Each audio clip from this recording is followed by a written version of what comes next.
Hello and welcome to Dodge the Norm. Today we get the privilege of talking to Josh Gonzales. Josh, could you please introduce yourself and tell us a little about your background?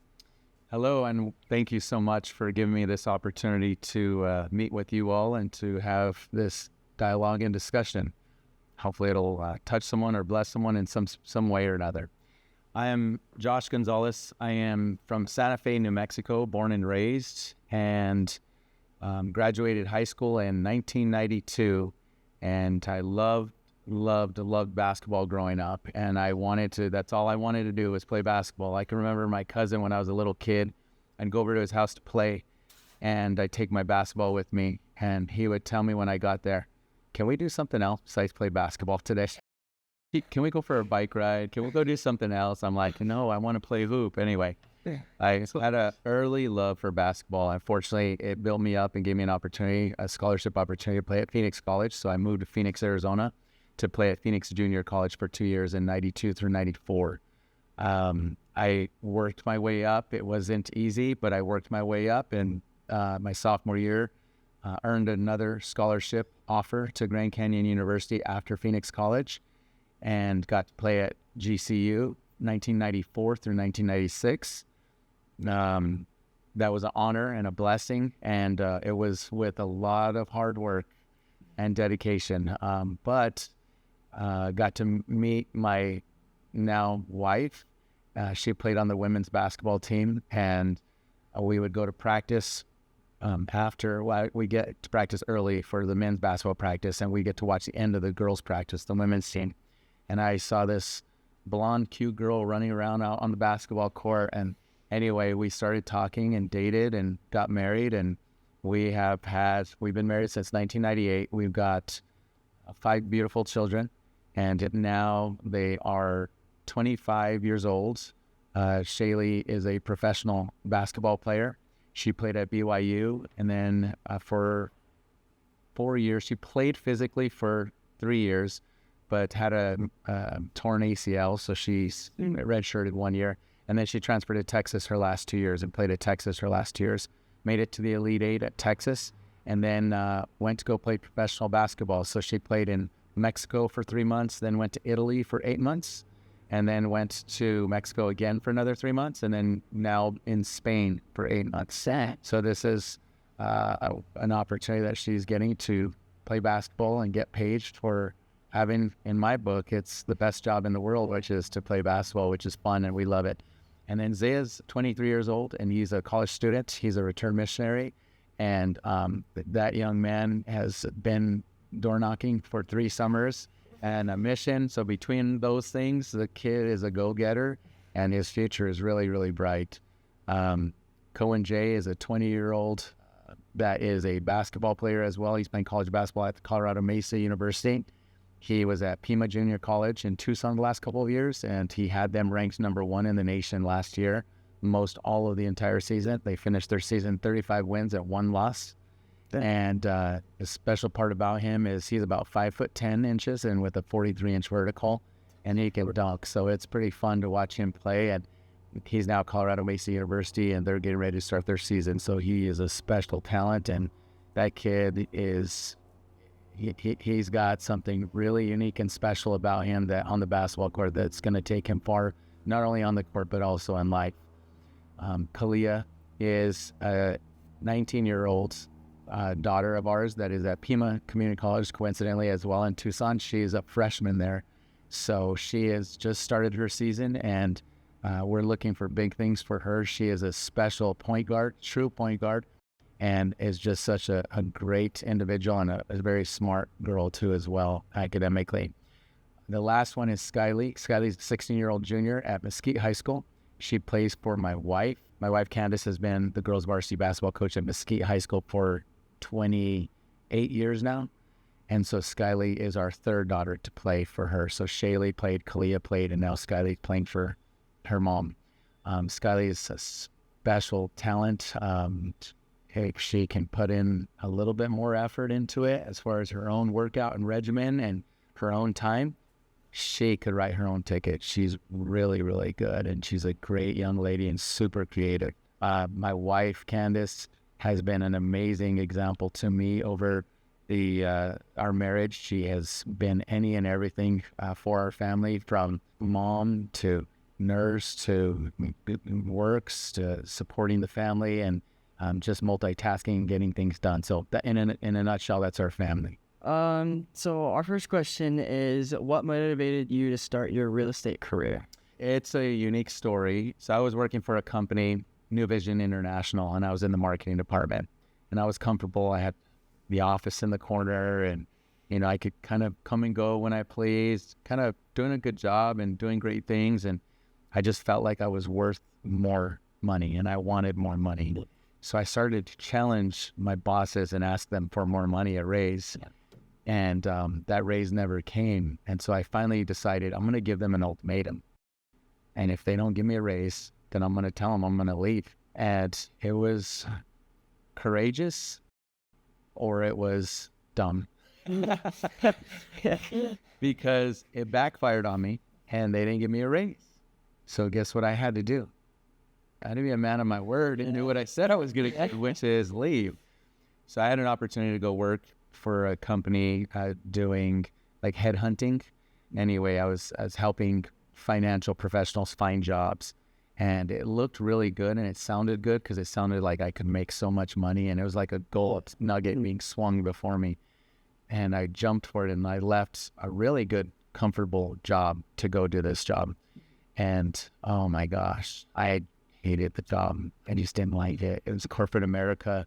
It's not that I didn't like hard. It just the culture and what was demanded of me to cold call people X amount per hour. And I just didn't like the regimen. So anyway, I just dreaded setting my alarm clock the night before to wake up for work the next morning. And being genuine to myself, I stuck it out as long as I could. And I've never quit anything in my life. One day I told my wife just how unhappy I was. Again, call it courage, call it dumb. I stepped away from that job, and I was looking for another opportunity. I went into another company doing some marketing for them, going back into marketing. And this company was doing pretty good, but then they called us in for an employee meeting one day out of the blue. There was like over 80 employees, and they announced that they were closing doors down, and the company was folding and closing, and we were all losing our jobs. And I was like, oh my gosh. Well, the uniqueness is I was newly married, and we had just had Shayla. She was just an infant baby. And I'm like, we had bought a new house. So we had a mortgage payment. We had one car payment.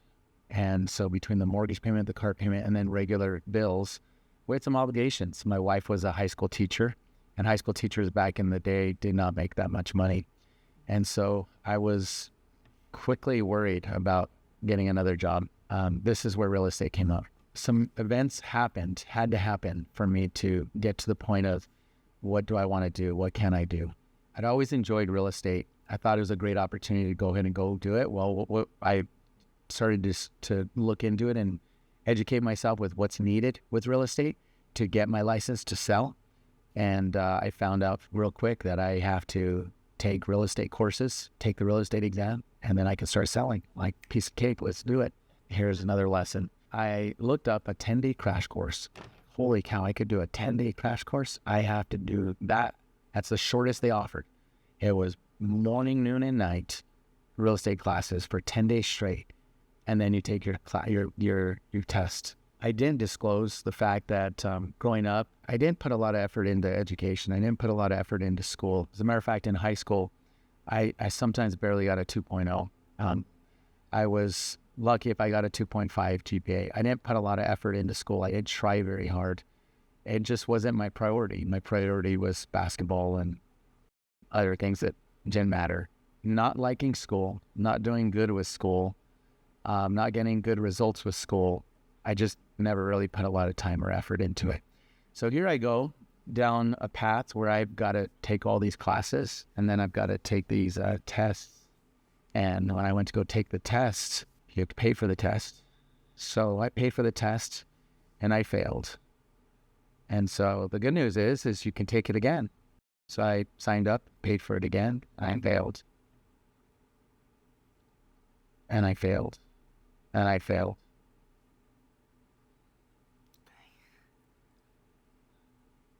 I failed 8 times And let me rewind real quick before I continue.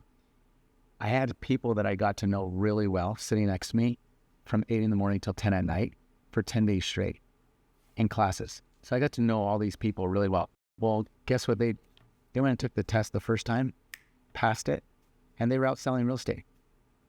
They called me, Josh, I just sold a house. I'm making $3,000, and here I am suffocating with no money, with a brand new baby, with debts. I just need a job. I just need income. Like, I was hungry. So comparing and seeing what they were doing already and what I was doing, and here I was struggling. And so, let's go back to number 3 failure, number 4 failure. How many people are going to quit? A lot of people try it once, twice, 3 times, 4 times and quit.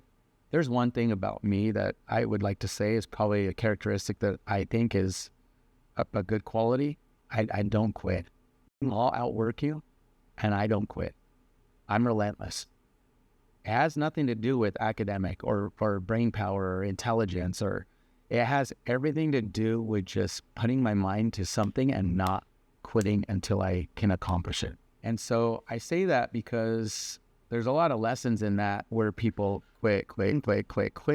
And then, there's a quote or a saying that says, don't quit 15 minutes before the miracle's going to happen. Like, there's a miracle right around the corner if you just don't quit. So finally, after the 8th failure, I passed it. Called up this Century 21 broker, and I told her on a voicemail, I want to interview to hang my license with Century 21. I'm standing on the edge of the diving board, and I'm diving into this thing head first. She called me back like 5 minutes later, and it was already after 5 o'clock, so she was ready to go home. She goes, I'm going to wait for you. Can you be here right? I'm going to wait for you. I'm not going to close up the office. I'm going to wait for you. She heard something that she liked in that voicemail. And it was a sense of urgency, someone that has to make it happen, someone that's got to work hard, gonna work hard, because they have to. So I showed up, met with her, and the rest is history. The summary of my real estate career, I've been in real estate for 24 years now. The first 18 years were with Century 21 Arizona Hills. From Century 21, I transferred over to Russ Lyon Sotheby's International, which is where I hang my license right now. I actually followed my broker because she's like a second mom to me. She moved over to Russ Lyon Sotheby's International, and when she moved, I couldn't operate without her because she was like a second mom, and she was an inspiration to me, and she taught me real estate and helped me with my real estate career. And so I moved with her, and that's why I'm where I'm at now. But I can tell you that real estate wasn't easy. It was actually really hard because you have to grow your own business. You only make money. It's a 1099, which means commissions only. So you only make money when you help a buyer buy a house, when you help a seller sell their house. That's the only time you make money. A lot of W-2 employees go to work every day. They clock in, they clock out. They didn't clock in at 8 o'clock. At 5 p.m., they clock out. So they get paid for those hours that day automatically just for showing up. Whether they actually do anything or not or whatever, they get paid. Commissions person, 1099 sales commission person, I only get paid if I successfully sell a house, whether it's a buyer, seller, or investor, or whatever. My first year I did like 3 houses. Then my second year I doubled it. I just kept doubling it every year. I kept doubling. The average agent sells about 4 houses a year. And I got to the point where for 7 years straight, I was selling 50 to 60 transactions per year by myself. A lot of people grow teams and they have a bunch of people helping out. I had an assistant that helped me with my business, but I was the only realtor in my team, so to speak, besides my assistant that supported me. And in a lot of cases, my assistant's just as important, or if not more important than I was. But the point being is I grew it to a point where I was doubling and doing really well and making more and more money. I'm going to tell you something really critical along that process in that way. My wife and I, when we first started, we were pretty poor. We didn't have a lot. We were in a position where, unfortunately, we struggled financially significantly. Because we had that mindset, we always were kind of minimalists, where we didn't have a lot. We kept everything really strict and simple and easy financially. Because of that, we stayed in that mindset once we finally started making some money. So what I started to do is I started to stack the extra money. And so I say stack it, but meaning I would save it. And then my goal was to try to multiply. That simple formula of stack and multiply is so critical, because what I started to do is that I started to invest in and start companies. So I would open up a business. And so right now, fast forward 24 years later, I had 5 total businesses, and I'll rewind and go through it. But the first business I started was a rental company, property management company, where I had rental properties. And so what I did is I slowly but surely, I said, you know what, I'm going to buy a rental house like every year or every other year. So over the course of 24 years, I was just buying a house, a rental property. I've got now 10 houses, 3 commercial buildings in 3 states, and there's about 25 to 30 tenants total paying rental income to me on a monthly basis for all of those properties. It sounds good now, but you got to go back to like the first property. I'm going to say every property I've ever bought was never the right time. Economically, politics, the money I had, the savings I have, because you have to put money down, put a big down payment to buy these houses. It was always hard to come up with 20% down to buy a property. So whether I bought a house in 2001, 2003, 2005, keep going down the line, 2010, 2015, 2020. My last house I just bought, we bought about a year and a half ago, I think it was. So every house, and the 3 commercial buildings, every property I've ever bought was never a good time. So like for people that say, oh, well, I can't do it, it's not a good time, I don't have it, or I can't do it, or, I'm going to wait to see who the next president is before I do it, or whatever there's a lot of excuses. The bottom line is it was never a good time for me to buy a house. It was always hard, but you just have to figure out a way to do it and grow it. So I look at it like seeds. So early on in my real estate career, I started planting some other seeds. So I talked about 5 businesses, but my real estate or property management company for my rental properties was one of those companies. So I started buying houses, like I said, every other year, and I built that up to what I just stated I did. Another business was Team Arizona Basketball. I love basketball. I play college basketball. I play some pro in Mexico, and it's in my blood. And I'm like, I'm going to run a basketball club so my kids can play from me. My wife and I have the 5 kids I mentioned earlier, and I'm like, who better to coach them and teach them basketball philosophy than myself and my wife?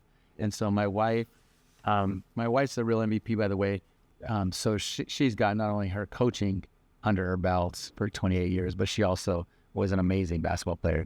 Opening and creating Team Arizona Basketball Club, it would be a year-round sport that would run the club teams during the summertime, and then around January through July-ish. And then in the off-season, we would do skills trainings type things. But the point is that our skills trainings were individual. People would come and pay as they wanted to get the skills training workouts. We'd have upwards to 130 kids coming to train with us for an hour and a half, all at once in the gym. So when you've got 130 kids of all ages and you're trying to do workouts, it better be good or no one's coming back. You can't possibly get everyone's attention and have them work out and train and feel like they're accomplishing something unless you're organized, you're demanding, you've got good content. And so we had a special thing going between my wife and I and what we were able to teach, and we did really well with skills trainings. And then that transitioned into our club season with our teams, and we had up to 8 teams that we would coach and travel with all over the United States. And that started off with Shaylee in about 4th grade. And then as the kids got older, every time one of our kids got to 3rd or 4th grade, they would jump in our club team too as well. So they play recreation, WAM basketball or something like that up until 3rd or 4th grade. Then they jump into our club ball. And so Zaya played for us, and Cohen J played for us, then Kalia, then Skylee. And so all of them have played for us. So the last team we have now left is Skyly's, because she's a 16-year-old junior. So she has one summer left next summer before her senior year to play club ball. So we've shrunk the Team Arizona organization to just one team. We've always ran it selfishly for our kids. But at the same token, we've been able to surround ourselves with amazing basketball players, amazing families and friendships. But I say Team Arizona, I say all of these businesses that I started, these 5 companies that we started, we kind of fit them within what we are passionate about or what we love. So that way it would feel like work. Because quite honestly, at the peak, when I was running all 5 companies and they're all peaked and big and doing good, I never even felt like I worked. People are like, how in the heck do you do this? I'm like, I don't even feel like I work. I enjoy it so much and I loved it and I'm passionate about it that it didn't ever feel like work. So that's another little key note, is that if you can find things you are passionate about or love and make a career out of it, you'll never feel like you work. Versus some people go to work every day and they don't like it too much. And you know, sometimes they complain about it. Sometimes they let people know about it. Sometimes you never know. But if you're doing something you're passionate about, it doesn't even feel like work. So that's another little, hopefully, learning opportunity there. Let's go back. I said Gonzales Holdings, which was my rental property company, Team Arizona Basketball. And then I have I have a van rental company called Go Zevin. And Go Zevin is a 15-passenger transit van that I was having to rent vans for my club teams to travel. And it was costing so much money. And sometimes they were unavailable. So as an entrepreneur, that's part of what you do, is you start to recognize, you know, I guess Chick-fil-A and Cane's and Starbucks and Dutch, why do they have such big lines? Well, it's demand. So an entrepreneur recognizes that and says, oh, well, I want to open one of those. I want to franchise In-N-Out Burger. Why? Well, because the demand is there. So the demand for a van was needed because I couldn't get vans available and they were costing a lot of money. So I decided to open up my own van rental company, and I would just rent to myself whenever Team Arizona needed to go to Vegas or LA or whatever. I'd rent from GoZeb. So the money goes, another key little note, the money goes from Team Arizona basketball pocket to GoZebin pocket. So when you're able to fuel your businesses with each other, that helps grow your business too as well. And not only Team Arizona rents the van, but many people rent it to go on vacation with their families, other sports, you name it, whatever reasons there are. But that's been great. But the other is my real estate business, which I mentioned earlier at the beginning. And then the last is my home healthcare agency. So ITC Personal and Home Care was a home healthcare agency that I started, I had it for about 18 years and then sold it just recently 2 years ago. We provided non-medical caregivers for children and adults with developmental disabilities. So we had children and we had adults. And I started off with 0 clients and 0 employees. And I built it up over the years to 3 offices in the Valley, 1 in Glendale, 1 in Phoenix, and 1 in Mesa. We had 30 transportation vehicles that transported them, the clients, the members. We had over 600 employees when I sold the company. And the company did about $10 million in gross revenues the final year that I sold it. So it was a really, really amazing company that filled my cup like none of my other businesses did. Working with this population was so special and dear to my heart. You really grow and learn to love these individuals that have challenges that, you know, I would look at, one of these clients, and they have every reason to be angry and mad and complain. And yet they have smiles on their faces and they bring you joy, and they're so kind and loving and happy. And yet we get someone who has it all and they're so miserable and they complain and they knock people down and they're negative and they scream and yell and they're like just angry, mad, sad, whatever. Really, at the end of the day, the lesson there is that, life is short, And we have a lot that we can learn from children and or adults with developmental disabilities. And that included like Down syndrome, autism, cerebral palsy, various types of developmental disabilities. We had some clients that were nonverbal, that couldn't even speak. But needless to say, ITC was a business that I built and grew. I started it in New Mexico with a friend of mine, and we built it for a few years, and then we separated partnership. And then I started the Arizona and grew the Arizona over time, and then decided that it was a really good wave that I was able to ride. And I felt like, you know what, it was time to move on to something else. And so I sold it. And now I'm on a downshift in my career path, should I say, where I put a priority on personal enjoyment and health and just trying to serve others and love others. So what was the first big challenge you faced, and how did you overcome it? Oh my gosh, I've always felt like I've always looked really, really young. So at 28 years old, when I started real estate, I'm like, how are grown people gonna look at me and think, oh yeah, I'm gonna have you sell my, at the time the prices were like, a nice home was like $300,000 to $400,000. Like a really, really nice custom home was like $700,000. If you got into the millions, you were a very, very unique, special property. It's just prices were a lot less. And so my question was, how is someone who owns a $300,000 house gonna entrust a 28-year-old kid that looks like a little boy to sell their house? They're not gonna hire me. And so the biggest challenge I had was myself, like self-doubt. I didn't know if people would have confidence in me and trust that I can do it for them. So what I decided to do to overcome that is I decided to dress for success.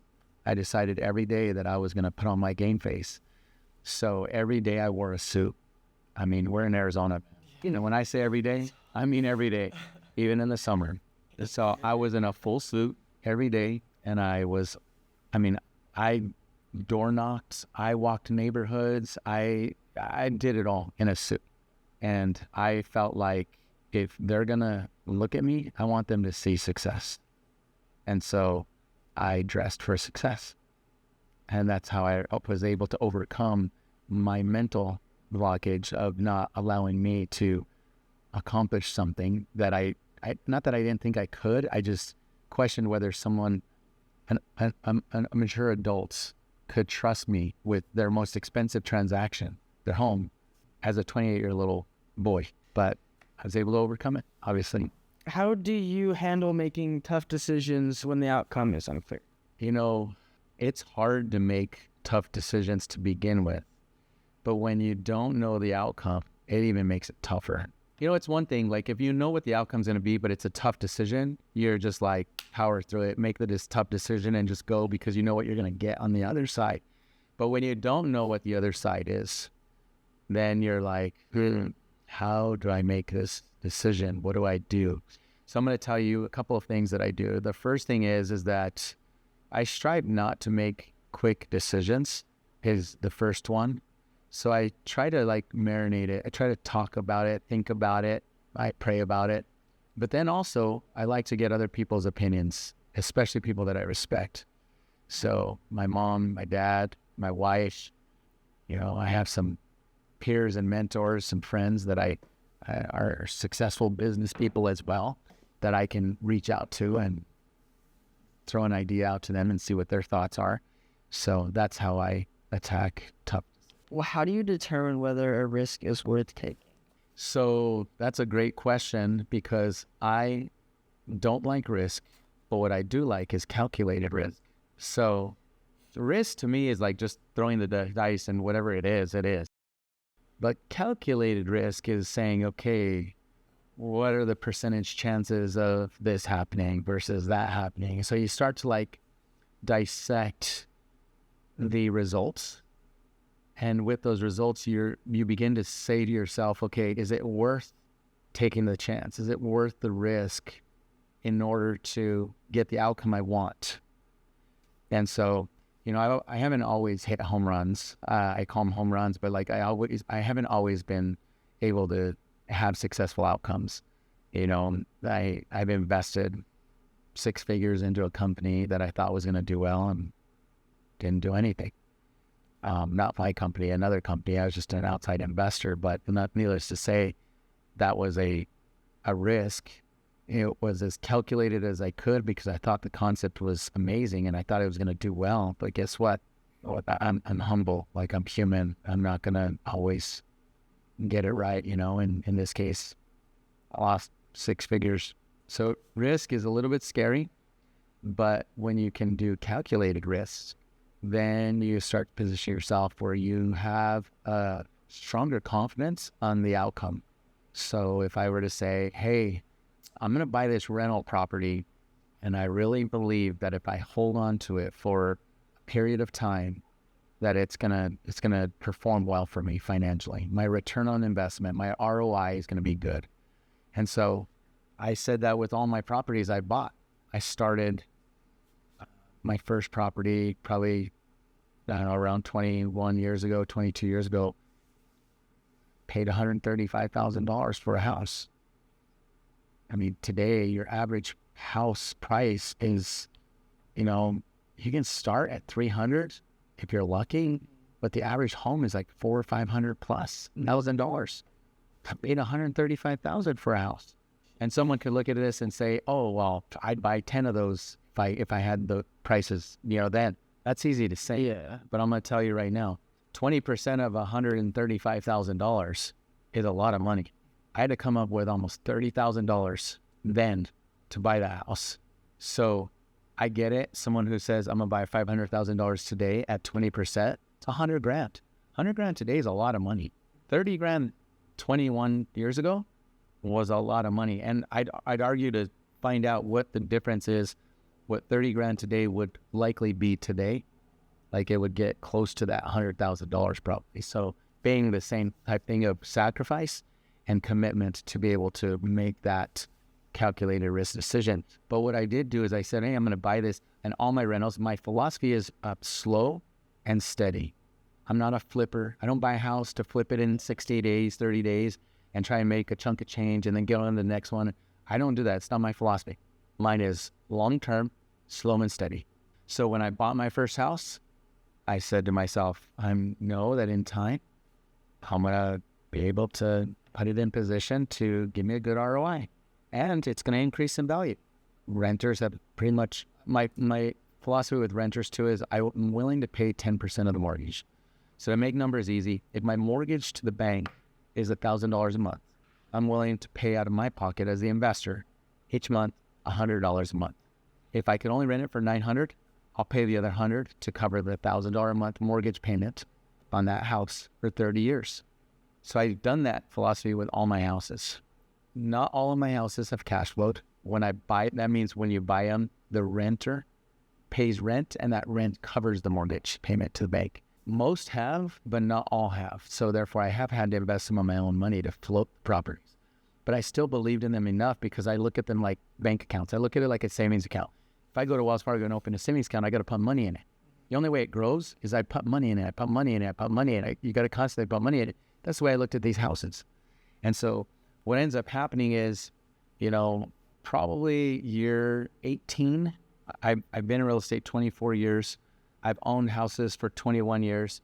So at about I'm going to say year 17, not 18. Year 17 of 21 years when I first bought my first house 21 years ago, I started to see that my mortgage balances were pretty low because the renters were paying at least 90% of the mortgage for me over 17 years. And then 16 years, 15 years, 14, 13 as I bought houses. And so in the last 5 years, it's been amazing because I've looked at like the 10 houses and I've said, okay, I looked at what's the lowest mortgage balance. I don't look at, okay, what's the highest mortgage rate, interest rate? Because some people could argue you're paying high interest, so pay off those ones first. I get it, but that's not my philosophy. My philosophy is what's the lowest balance? So this balance was only like $60,000. So I decided in the last 5 years from today I decided about 5 years ago, I said, let's start attacking these and pay them off. So we looked at that one. We said, let's start putting extra on it and pay it off. Well, we paid it off in a year. And then I took what I was putting on this house, the mortgage payment and the extra principal money that I was paying on it. And then I put it on the next house that was like at 65, 70,000 balance. And then I took both of these once I paid this one off. Then I took both of these and I paid off this one and then this one and then this one. So in the last like 5 or 6 years, and my wife's been the driver of this to help do this too as well, because she pays all the bills for us and handles the finances for us. I've been able to pay off 1 to 3 houses per year, every year for the last 5 years. And I don't say it to brag, because I don't have any reason to do that. But someone listening just might have this in them to do this, desire and want, doesn't know how, and is seeing an example of someone that has done it and accomplished it. Did it happen overnight? No. Did it happen in the first decade? No. It took almost 2 decades. Failed. How many are going to quit? Okay, so going back to the decades, after 10 years, how many are going to just sell that rental and just cash out? After, 5 years, 10 years, 12 years, 15 years, whatever it is, how many are just going to sell it and cash out? Probably a lot. Probably people are going to look at it and say, we got 250 grand on that house now. That's a lot of money. We need it. We need to go do this. We need to go do that. Fine. To each their own. But I am long-term, steady.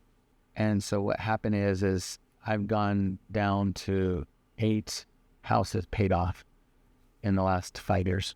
And I don't say it in any means to brag. I don't care. I could care less. Like, it's just, this is my world. But if someone wants to learn how I did it, that's how I did it. I said I've been in real estate 24 years. I started my businesses. I started starting those 5 businesses 2 or 3 years into my career, real estate career. And all I would do is when I got all 5 businesses running, all the extra, because we're still trying to live moderate, right? All the extra that I'd make, which I started to gain momentum. I started making more. I'd stack it and figure out ways to multiply it. And that was key to now, today, 24 years later. What's the one thing about your career that you didn't expect? I did not expect the fruits of my labor to be as abundant as it was. It didn't come easy. It required a lot of sacrifice. And I would get up at 4:20 in the morning. And there was nights when I wouldn't get home till late. And I was just grinding and working and sacrificing a lot. I'm proud to say that because I ran and owned all my own companies, I could also go and do whatever I wanted when I wanted. I didn't choose to play a lot because I was mostly focused on building a career, building an empire, so to speak, for my family. And my why was always my family. My why was always my wife and my children. I wanted to give them what I never had. And so I look at it and I say, when I was growing up, I tell my kids, I love basketball so much. I had a dirt backyard. And so I put a dunk basket on one end. And then I put a regulation basket on the other end. And it was it wasn't big. It was just a driveway type size space. And I would play dunk ball on one end and then shoot on the regulation one. And I had dirt. And so I had to rake the dirt. I had to get the rocks out, pull the weeds. I had to wet it sometimes in the summer because the dust would kick up. And I had to take care of this dirt like it was everything because that's all I had. I put a spotlight out there so I could play at night. My neighbors would open their window and say, Josh, go to bed. It'd be raining, snowing. I didn't care. I loved basketball. So I would ask my mom, can you get me concrete for Christmas?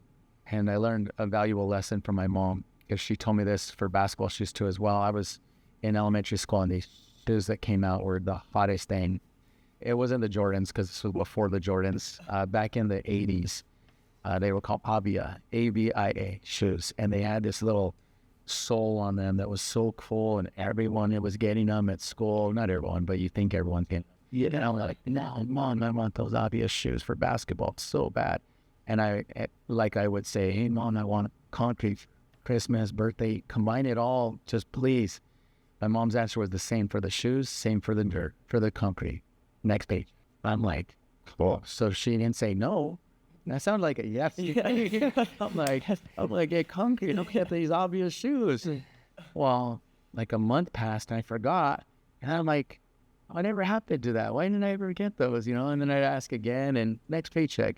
Anyway, not that she didn't ever provide, because she provided always enough and more than enough for me. But it was a great example to me because I wanted to be able to give my kids things I didn't have.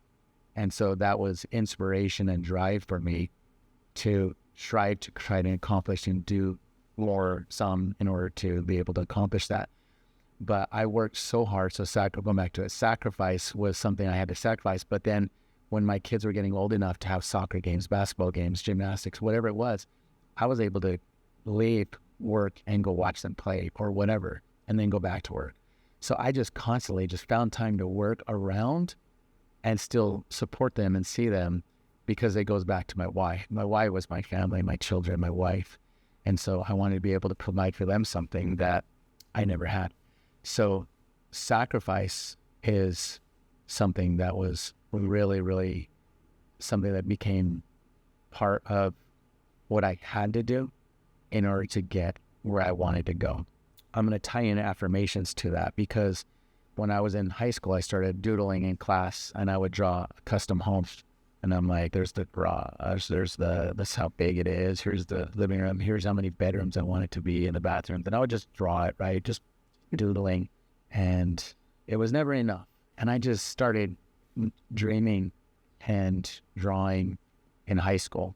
And then that continued in junior college and in at Grand Canyon University. And then even in my adulthood, I often would think about that dream. And then, probably 6 years ago, I was able to fulfill that dream, build an indoor basketball court.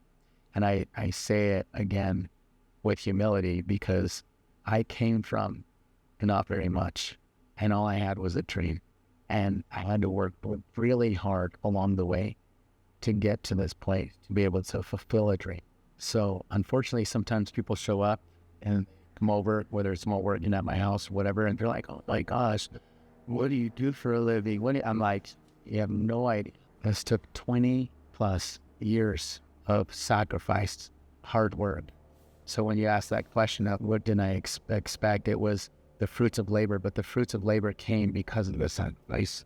I always tell my kids, nothing in this life is going to be worthwhile unless you work your butt off for it, unless you sacrifice for it, unless you go through pain to get it. And then it's going to be like reward, fruits of your labor. And then I'm going to just tie into with affirmations. I believe heavily in affirmations.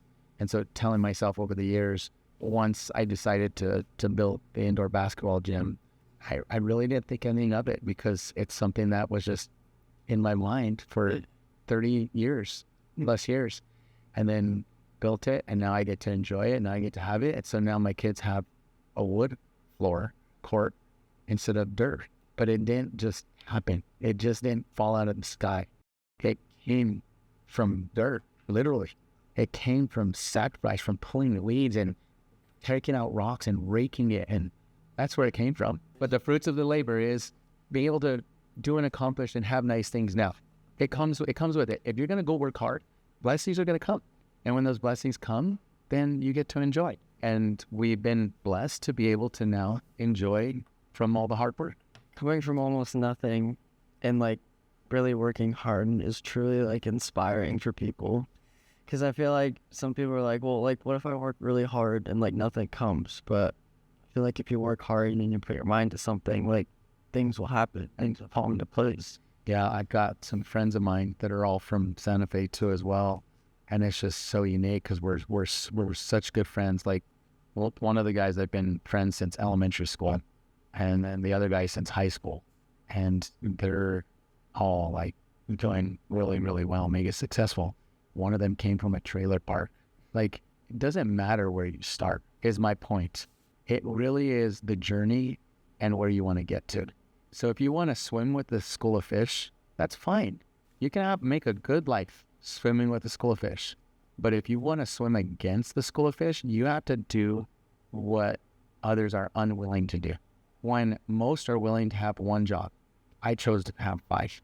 So my message is definitely choose hard, go against the school and fish in a good way, and sacrifice and grind. I really appreciate this opportunity to do this interview with both of you. I admire each of you for what you're doing and what you're accomplishing. And there's a lot of true, genuine knowledge and experience in these interviews that you are gaining through all of these opportunities that you are getting. And it is going to create something really special in yourselves, or hopefully your viewers that are able to watch these. Thanks for the opportunity. I appreciate it. Thank you so much for sharing your story, your time, and your experiences and insights. You bet. Thank you guys so much for watching. Remember to leave a like, And subscribe. and we'll see you next time on Dodge the norm.